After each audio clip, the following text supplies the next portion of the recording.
The night of November 22nd, 1910. Hoboken, New Jersey. A secret train is waiting on the tracks. The shades are drawn tight. The conductors have been told to ignore the passengers. 7 men board this train one by one. They are careful not to be seen together.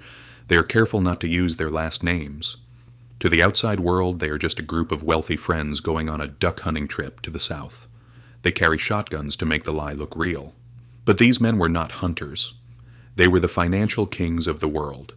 Together, these 7 men represented roughly 25% of the world's total wealth. They were the heads of banks, the representatives of the Rockefellers, the Morgans, and the most powerful senator in Washington. If the public knew they were meeting, it would have caused a riot. It would have crashed the stock market. So, they traveled in total silence to a remote island off the coast of Georgia, a place called Jekyll Island. What they did on that island over the next 9 days didn't just change America. It changed the entire world. They didn't hunt any ducks. Instead, they hunted the American dollar, and they captured it. This is the true story of how the Federal Reserve was born, not in the halls of Congress, but in a smoke-filled room on a private island, in total secrecy.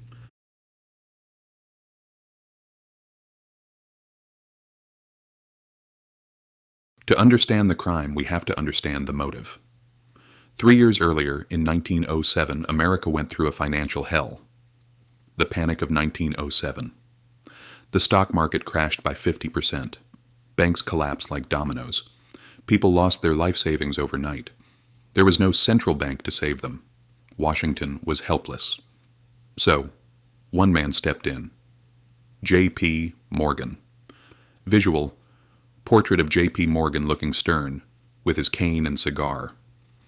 Narrator. J.P. Morgan was so powerful that he literally locked the country's top bankers in his library, put the key in his pocket, and forced them to bail out the economy. He acted as the lender of last resort. He single-handedly saved America. But this scared the elite. They realized something important. We can't rely on one old man to save the system every time. And we can't let the government control the money, because politicians are stupid.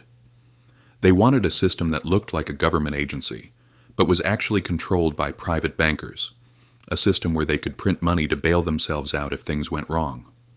But there was a problem. The American public hated bankers. They hated the idea of a central bank. They saw it as a tool of the British Crown or a way for the rich to steal from the poor. So, if these bankers wanted to take over the money supply, they couldn't ask for it politely. They had to trick the country into accepting it.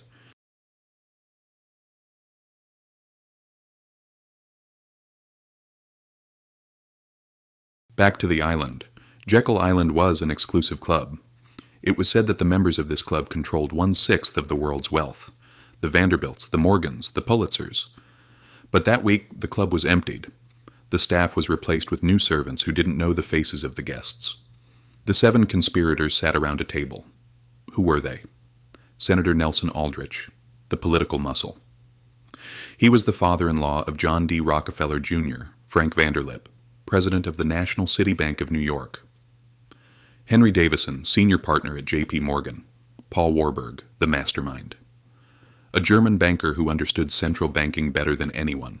For 9 days, they argued. They smoked cigars. They drank expensive brandy.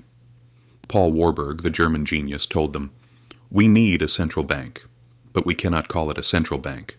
The American people will never vote for it." So, they engaged in a marketing masterclass. They decided to call it the Federal Reserve. Think about that name. Federal implies it belongs to the government. It doesn't. Reserve vice implies it has money in the vault. It creates money out of thin air. It was the perfect camouflage.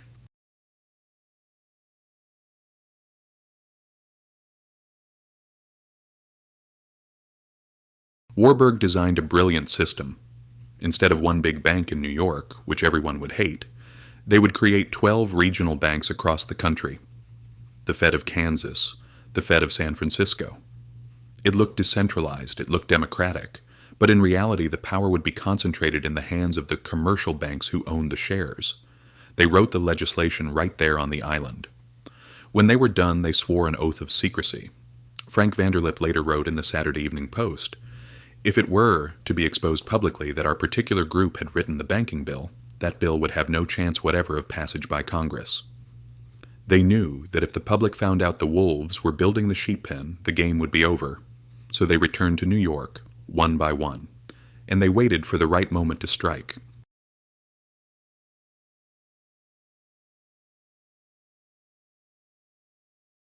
They waited 3 years. They spent millions of dollars on propaganda, telling Americans that this new Federal Reserve would stop banking crashes forever.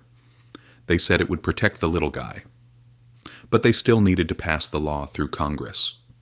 And they used one of the oldest dirty tricks in politics, December 23, 1913, 2 days before Christmas.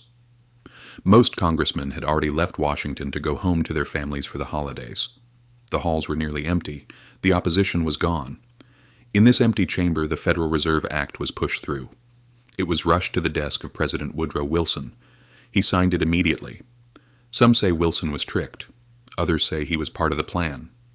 Years later, on his deathbed, Woodrow Wilson allegedly said, "I am a most unhappy man. I have unwittingly ruined my country. A great industrial nation is controlled by its system of credit." Whether he regretted it or not, it didn't matter.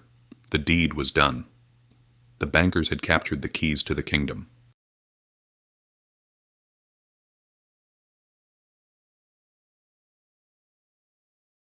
So what did this secret meeting actually achieve?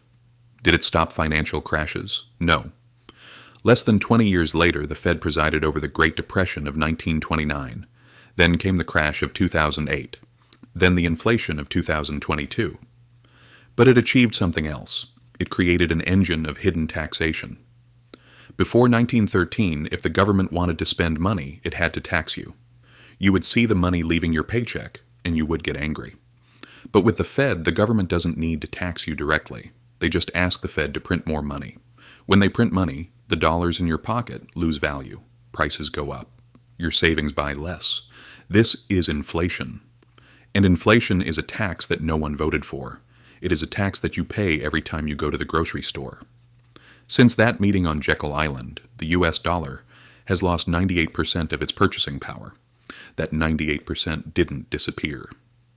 It was transferred from the savers to the debtors, from the people to the government and the banks.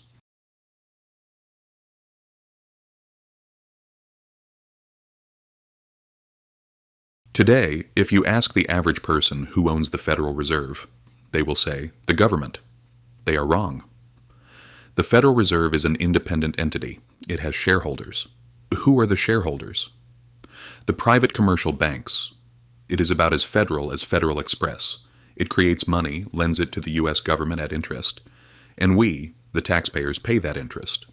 It is the most successful business model in the history of mankind, and it was all designed by 7 men pretending to hunt ducks on a foggy island in Georgia.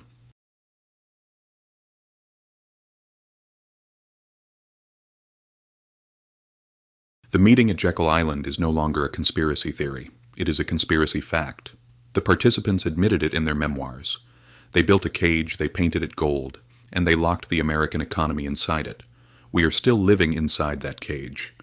Every boom, every bust, every period of high inflation traces its DNA back to that secret week in 1910. They told us it was to stabilize the economy. But looking back, one has to wonder, did they create the Fed to stabilize the economy for us, or did they create it to stabilize the power for themselves? I'm Finance Epics. And remember, if you don't control the money, you don't control your freedom.